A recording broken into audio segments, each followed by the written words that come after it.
حسینی قادری حسینی قادری حسینی قادری حسینی قادری،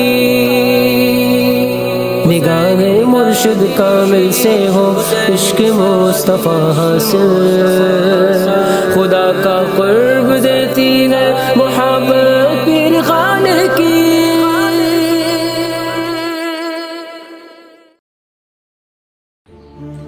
الحمدللہ رب العالمین والصلاة والسلام علی سید الانبیاء والمرسلین وعلی آلہ واصحابہ اجمعین، اما بعد فاعوذ باللہ من الشیطان الرجیم، بسم اللہ الرحمن الرحیم۔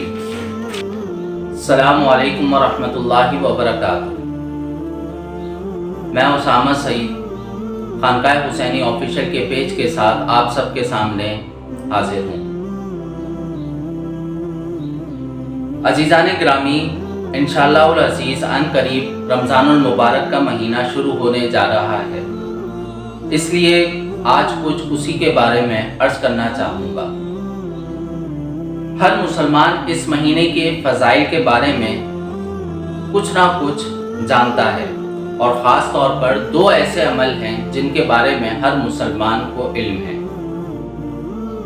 یہ عمل رمضان کے مہینے کے ساتھ مخصوص ہیں۔ ایک یہ کہ اس مہینے میں روزے رکھے جاتے ہیں، اور دوسرے یہ کہ اس مہینے کی راتوں کو مخصوص نماز پڑھی جاتی ہے جسے تراویح کہا جاتا ہے۔ لیکن ان دو باتوں کے علاوہ بھی رمضان اور روزوں سے متعلق بہت ساری باتیں ہیں جن کا جاننا میرے اور آپ کے لیے ضروری ہے، مگر بہت کم لوگ ان سے واقف ہیں۔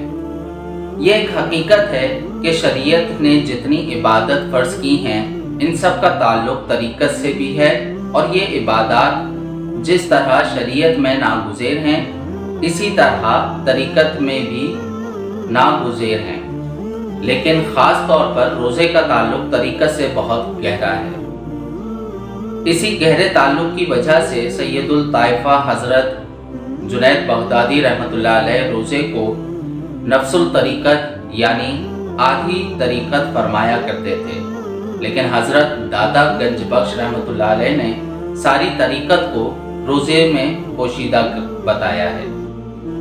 چنانچہ وہ فرماتے ہیں روزے کی حقیقت امساک ہے، یعنی خواہشات نفس کو روکنا اور نفس کو قابو میں رکھنا۔ ساری طریقت اس میں پوشیدہ ہے۔ اگر روزہ مکمل طریقت نہیں تو کم از کم طریقت اسی میں پوشیدہ ہے، اور اگر روزہ مکمل طریقت نہیں تو کم از کم طریقت کی روح کو قائم دائم رکھنے والی عبادت ضرور ہے، کیونکہ طریقت میں دو چیزیں بڑی اہم ہیں، ایک مخالفت نفس اور دوسری مراقبہ حضور و شہود، اور یہ دونوں چیزیں روزے سے مکمل طور پر حاصل ہوتی ہیں۔ نفس گویا ایک سہ پایا جانور ہے جس کے 3 پاؤں ہیں جن سے یہ چلتا ہے، ایک عادت، دوسرا خواہش اور تیسرا آرام۔ روزے میں اس کی یہ تینوں ٹانگیں توڑ دی جاتی ہیں۔ معمولات زندگی بدل جانے کی وجہ سے عادت کا سر کچل دیا جاتا ہے، صیام النہار یعنی دن کو روزے کی رکھنے کی وجہ سے خواہش کے گلے پر چھری چل جاتی ہے، اور قیام اللیل یعنی رات کو کھڑے ہو کر اور جاگ کر عبادت کرنے، مثلاً تراویح، تہجد اور سحری کھانے کی وجہ سے آرام ختم ہو جاتا ہے۔ ضبط نفس اور نفس کو قابو میں رکھنے کا روزے سے بہتر اور کوئی ذریعہ نہیں ہے۔ طریقت کا دوسرا اہم عنصر مراقبہ حضور و شہود ہے، جو تصوف کی روح ہے۔ روزہ اس مراقبے کی لازمی تربیت کا ذریعہ ہے۔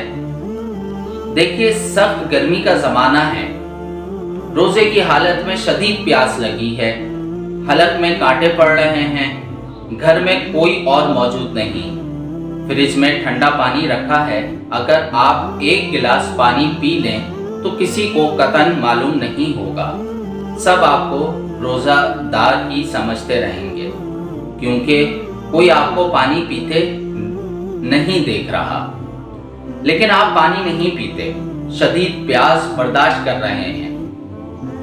کیوں؟ اس لیے نا کہ کوئی دیکھے نہ دیکھے، آپ کو حق الیقین ہے کہ خدا تعالیٰ تو دیکھ رہا ہے۔ یہی تو مراقبہ حضور و شہود ہے جو طریقت کی جان ہے، اور یہی مراقبہ زبان رسالت میں احسان کہلاتا ہے۔ احسان یعنی طریقت اور تصوف یہ ہے کہ تم اللہ کی بندگی اس طرح کرو گویا تم اس کو دیکھ رہے ہو، ورنہ وہ تو تمہیں دیکھ ہی رہا ہے۔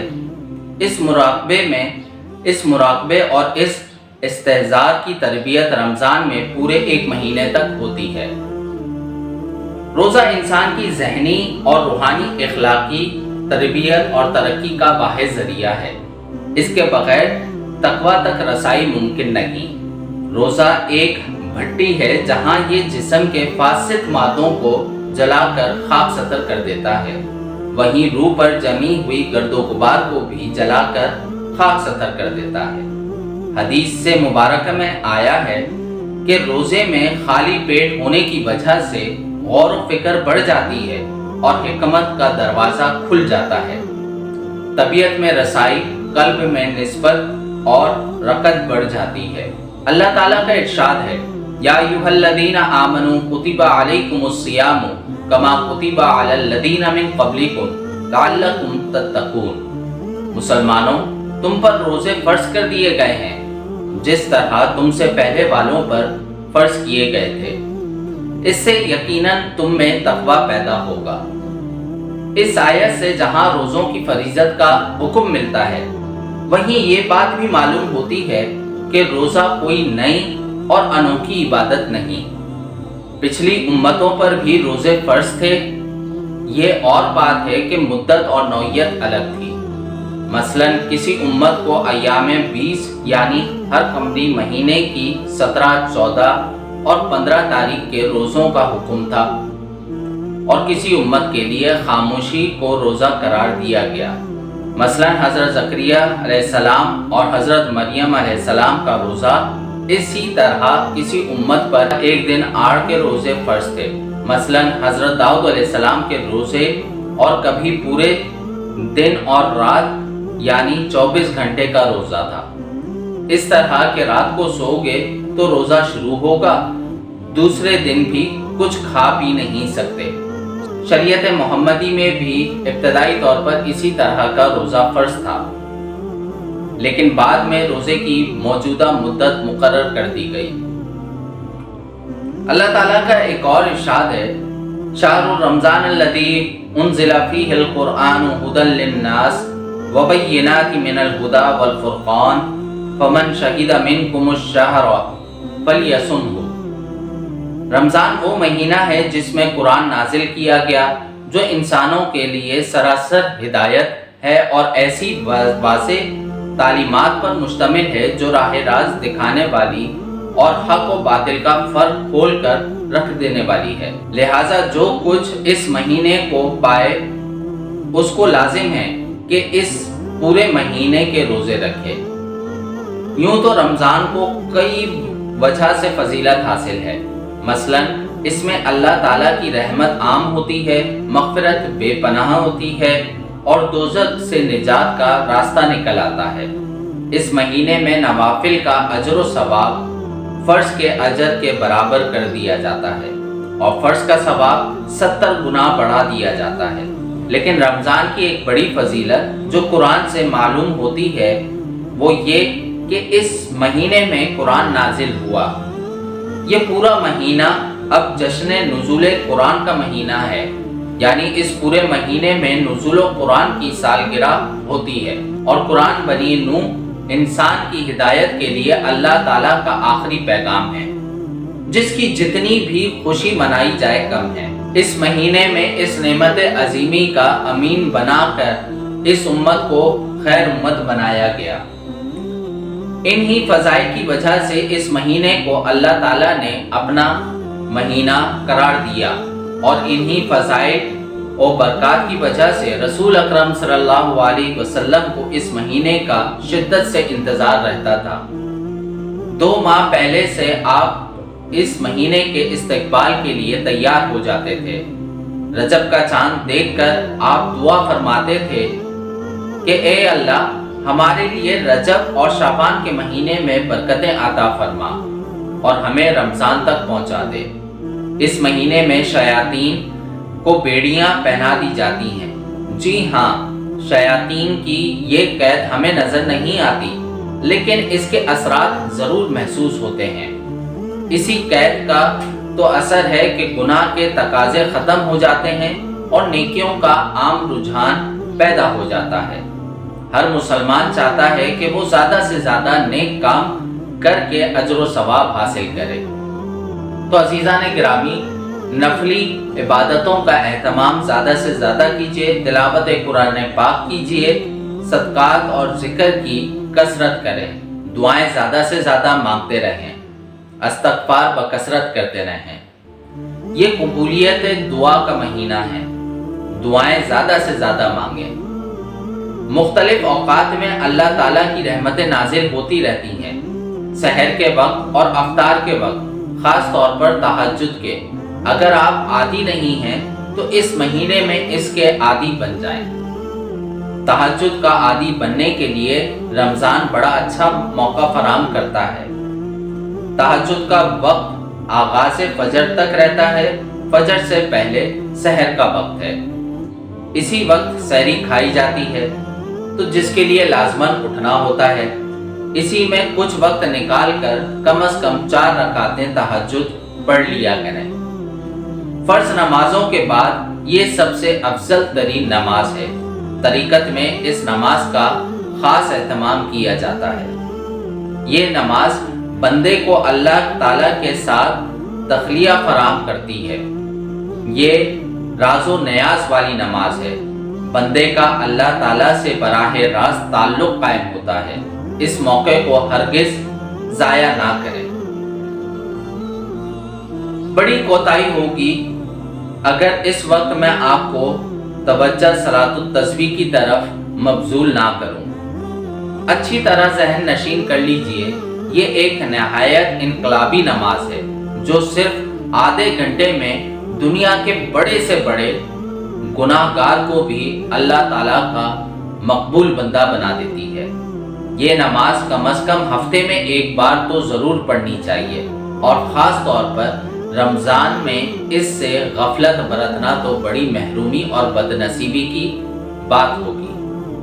اس نماز کے بارے میں حضور اکرم صلی اللہ علیہ وسلم کا ارشاد ہے کہ اس کے پڑھنے سے اللہ تعالیٰ سارے گناہ معاف فرما دیتے ہیں، اگلے بھی اور پچھلے بھی، پرانے بھی اور نئے بھی، دانستہ کیے جانے والے بھی اور نادانستہ ہو جانے والے بھی، چھوٹے بھی اور بڑے بھی، ڈھکے چھپے بھی اور اعلانیہ بھی۔ نفس شب کے بعد اس نماز کی کیفیت ہی کچھ اور ہوتی ہے۔ حضور اکرم صلی اللہ علیہ وسلم نے اس نماز کو اپنا تحفہ فرمایا ہے۔ سبحان اللہ، اللہ اکبر۔ تو ذرا سوچئے کہ ہم گناہ گاروں کو آپ صلی اللہ علیہ وسلم نے یہ تحفہ دیا ہے۔ سر جھکا کر حضور اکرم صلی اللہ علیہ وسلم کے اس تحفے کو قبول فرمائیں۔ اس سے بے شمار فائدے آپ کو حاصل ہوں گے، اللہ کی رحمت آپ پر برسنے لگے گی۔ تو عزیزان گرامی، عبادت انسان کا رشتہ اللہ تعالیٰ سے قائم کرتی ہے۔ سجدے کی حالت میں بندہ اللہ تعالیٰ کے قریب ترین ہو جاتا ہے۔ سجدہ قرب خدا بندی کا سب سے اعلیٰ ترین مقام ہے۔ اللہ تعالیٰ نے خود ارشاد فرمایا ہے کہ سجدہ کر اور قریب ہو جا۔ اس سجدے کو کیا سمجھتے ہو؟ یہ بندے کی معراج ہے۔ تراویح کی نماز میں قرب خدا بندی کے 40 مواقع حاصل ہوتے ہیں، کیونکہ تراویح کی 20 رکعتوں میں 40 سجدے ہوتے ہیں۔ یہ 40 کا عدد بھی طریقت میں ایک خاص مقام رکھتا ہے۔ تو عزیزان گرامی، انشاءاللہ العزیز اپنی اگلی ویڈیو میں اسی موضوع کے ساتھ حاضر ہوں گا۔ تب تک کے لیے اپنا بہت سارا خیال رکھیں، اور ہمارے اس خانقاہ حسینی کے آفیشیل پیج کو زیادہ سے زیادہ لائک، شیئر اور سبسکرائب کریں۔ تاکہ میری اور ہم سب کی اصلاح ہو سکے اور اس بابرکت مہینے میں ہم اس بابرکت مہینے کے تمام فرائض کو بخوبی سمجھ کر اس کو سر انجام دیں تاکہ قرب الہی ہم سب کو نصیب ہو۔ السلام علیکم ورحمۃ اللہ وبرکاتہ۔